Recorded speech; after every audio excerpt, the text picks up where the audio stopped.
Brutal Barracuda, a Sniper Elite channel. Hey guys, welcome back to the channel.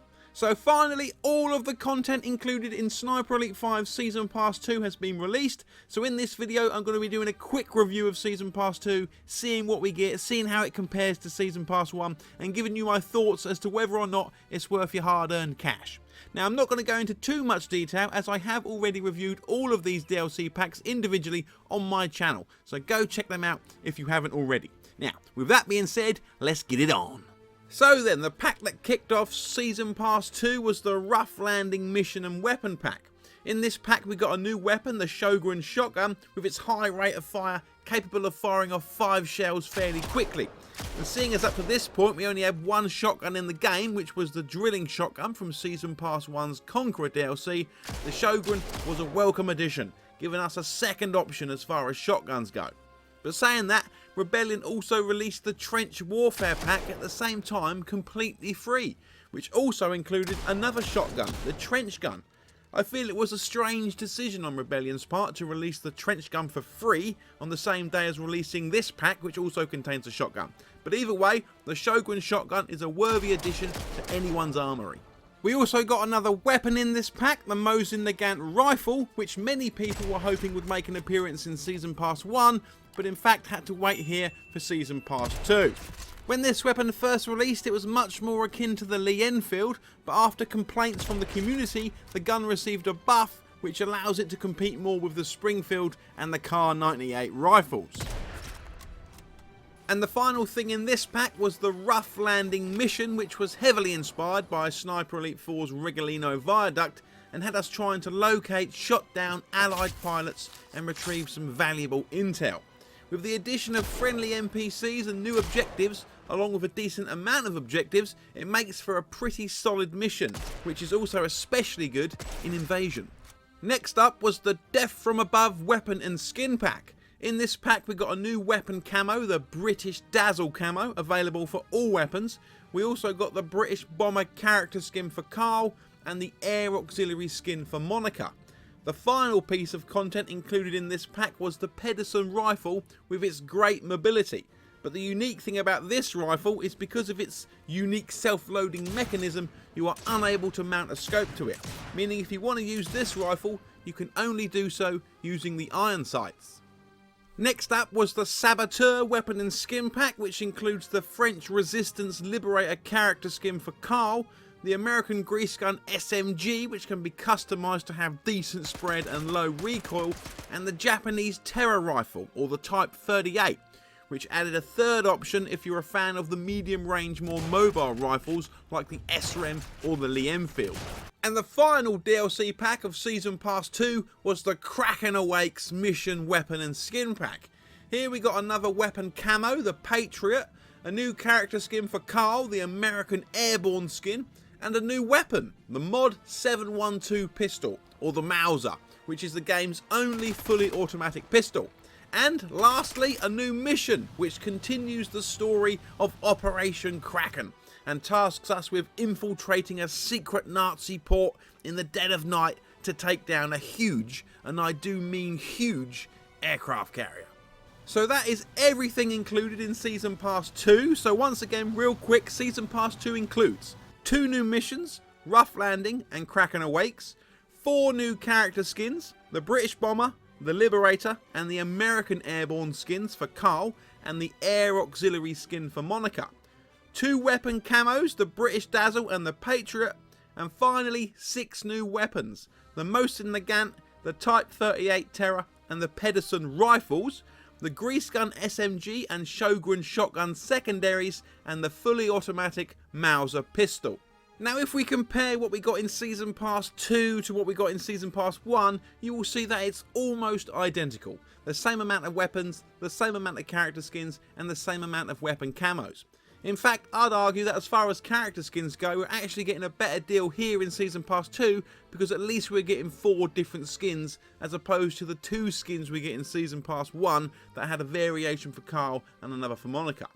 The other difference in Season Pass 2 is we only get 2 missions instead of 3, but that is reflected in the price, what with the Season Pass 2 being £5 cheaper. So as far as value goes, we're getting pretty much the same value we got in Season Pass 1. Now whether that's good value or bad value is a different matter, because what we actually get for the most part is pretty good. I mean, the missions are good. In fact, the missions are very good. The guns for the most part are okay. There's a couple of duds in there, but not terrible. And the character skins for the most part are good. 3 of the 4 character skins are genuine World War II attire, which I'm a big fan of. I like the authenticity. Fair enough, the weapon camos suck, let's be honest. So apart from a few weapon skins, what we get isn't necessarily a bad product, it's just not great value. Now, if we compare Season Pass 1 and 2 of Sniper Elite 5 with the only Season Pass of Sniper Elite 4, you will see a big difference in value. Whilst in Sniper Elite 5 we do get an extra mission, and let's be honest, missions are the most important DLC, but in both Sniper Elite 5 Season Passes combined, we still get 6 weapons less than Sniper Elite 4's single Season Pass. Character skins, after 2 Season Passes in Sniper Elite 5, we still get more from Sniper Elite 4's single Season Pass. You may think, well, that's not too bad, but you need to remember, the Sniper Elite 4 Season Pass was £30, whereas both Sniper Elite 5 Season Passes combined cost more than the base game at £55. Now I understand things aren't going to be as cheap as they were 6 years ago, but I still think we are being charged too much for the Season Passes and individual DLC packs. I'd be happy to pay the prices they are charging if we're getting a little more for our money. Take for example the Air Auxiliary character skin. Now that skin is a female skin that can only be used for Monica. Why? Why not Marie and Charlie as well? I think each character skin should be available to more than just one character. Same with the British Bomber character skin. Why not let us equip it to Sullivan or Harry? In Sniper Elite 6, hopefully we'll see a better system in place when it comes to customising the look of our characters. Instead of releasing character skins for a specific character, just release different clothes that we can equip to whoever we like. Or the weapon camos, which honestly have been a bit of a joke so far. Most are pretty hideous to look at and none of them have ever made me consider switching from the default skins. I very much consider the weapon camos to be filler to try and help pad out the season passes a bit more to make it feel as though we're getting more than we actually are. And to make things worse, whereas the British Dazzle weapon camo can be equipped to all guns in the game, the Patriot weapon camo, for whatever reason, cannot. In order to add some value with these weapon camos, we should be getting at least one in every DLC pack, and they should be available for all weapons, and look a hell of a lot better than they do now. For example, just look at these rifle camos from Sniper Elite 3. I mean, they look awesome. This is the sort of camo I want to see in Sniper Elite 5, and this is the sort of camo I expect to see in Sniper Elite 6. These are the camos I want to pay for. Same with the Sniper Elite 4 rifle camos. These are far better than anything Sniper Elite 5 has put out. Good. Anyway, there you have it. Sniper Elite 5's Season Pass 2. Now, for the most part, what we get here is pretty good stuff. Both missions are great. Some guns are good, others are just okay. Character skins are authentic. It's just the weapon camos that really suck. But the real problem here is the pricing. For what we get, I think if the season passes were 20 quid each, I'd probably be happy with that. If they want to charge £25, £30, I want to see a bit more included. Now, going forward, are we going to see a season pass free? Honestly, I'm not sure, but I see no reason why not. Seeing as Rebellion have got Flix Interactive creating all the DLC missions, I certainly don't see why Flix can't just keep putting out missions, whilst Rebellion, hopefully, work on Sniper Elite 6. DLC missions are all I'm really interested in at this point, and as long as DLC missions keep coming out, I will keep buying them. That being said, who am I kidding? I'll continue to keep buying Season Pass after Season Pass if they keep putting them out. But make no mistake, if this was any other game, I would not pay these prices. Right, that's going to be it for this video. Just another quick reminder that I have reviewed all of the Sniper Elite 5 DLC packs individually, so go and check them out if you want a more in-depth look at them. And be sure to let me know in the comments how you feel about Sniper Elite 5's Season Pass 2 and what do you want to see in Season Pass 3. Okay guys, thanks for sticking around until the end. I hope you enjoyed the video. If you want to support the channel, don't forget to give the video a like. It really does help the channel to grow.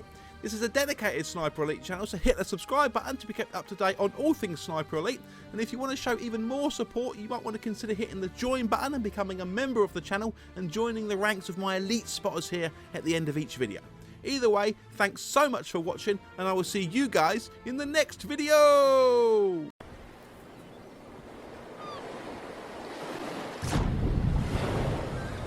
Brutal Barracuda, a Sniper Elite channel.